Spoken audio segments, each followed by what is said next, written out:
कुछ दूर हमारे साथ चलो, हम अपनी जुबां से कह देंगे।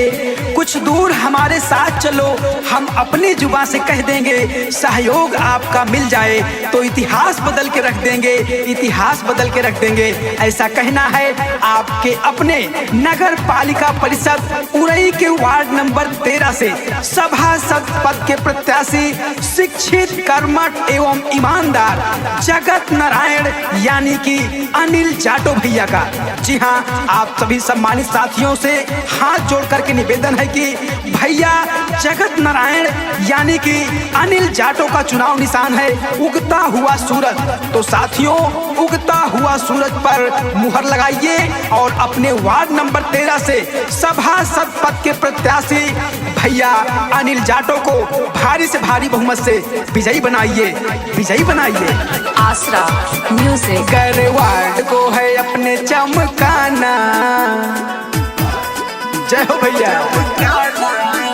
गैर वार्ड को है अपने चमकाना तो भैया को जीताना है। गैर वार्ड को है अपने चमकाना तो भैया को जीताना है। अनिल भैया को जीताना है, सभासद बनाना है।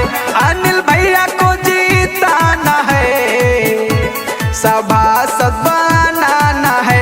कर मुश्किल है दूर भगाना तो भैया को जीताना है। उगता सूरज पे मुहर लगाना, भैया को जीताना है। विकास के भविष्य पर दांव न लगाएं, विकास के भविष्य पर दांव न लगाएं, सही प्रत्याशी को चुनाव जिताएं। जी हाँ, नगर पालिका परिषद उरई के वार्ड नंबर 13 के समस्त सम्मानित मतदाता साथियों, आपसे हाथ जोड़ करके निवेदन है कि आपके अपने वार्ड नंबर 13 से सभासद पद के प्रत्याशी भैया जगत नारायण यानी कि अनिल जाटो भैया। जी हाँ, अनिल जाटो भैया सभासद पद के प्रत्याशी हैं। इनका चुनाव निशान है उगता हुआ सूरज। तो साथियों, कॉलम संख्या 4 में उगता हुआ सूरज है, वहीं पर आपको मुहर लगाना है और अपने भैया अनिल जाटो को भारी बहुमत से विजयी बनाना है।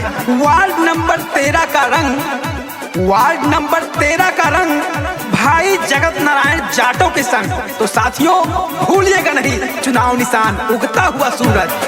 भैया जी कैले बाटे पूरा तैयारी, अब कितना जीते के बाए नहीं के बारी।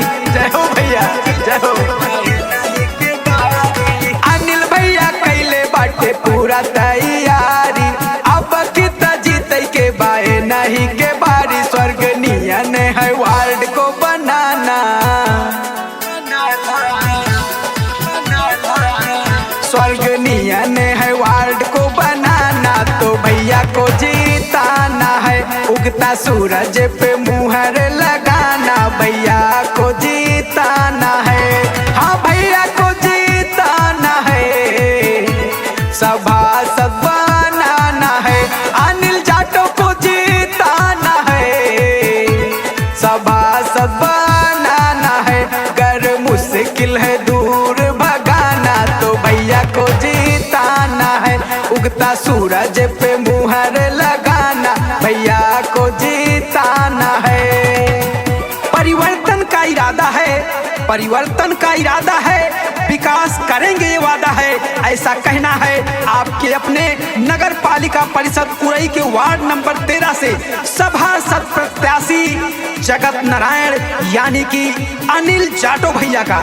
जी हाँ, अनिल जाटो भैया का चुनाव निशान उगता हुआ सूरज। तो साथियों, उगता हुआ सूरज पर मुहर लगाइए और अपने वार्ड नंबर 13 से सभासद पद के प्रत्याशी भैया जगत नारायण यानी कि अनिल जाटो भैया को भारी से भारी बहुमत से विजयी बनाएं। तो साथियों, आप सबसे निवेदन है, भूलिएगा नहीं चुनाव निशान उगता हुआ सूरज।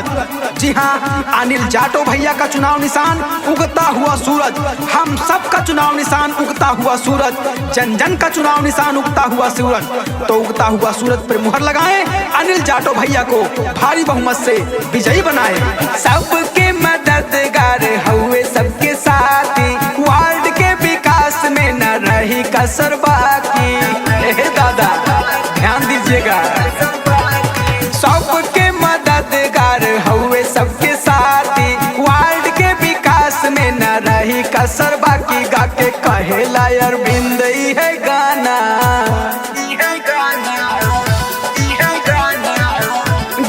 कहेला अरविंद है गाना के भैया को जीताना है, अपने वार्ड को है अगर चमकाना तो भैया को जीताना है। अनिल जाटो को जीताना है, सभासद बनाना है, अनिल भैया को जीताना है, सभासद बनाना है। उगता सूरज पे मुहर लगाना भैया को जीताना है, अपने वार्ड को है अगर चमक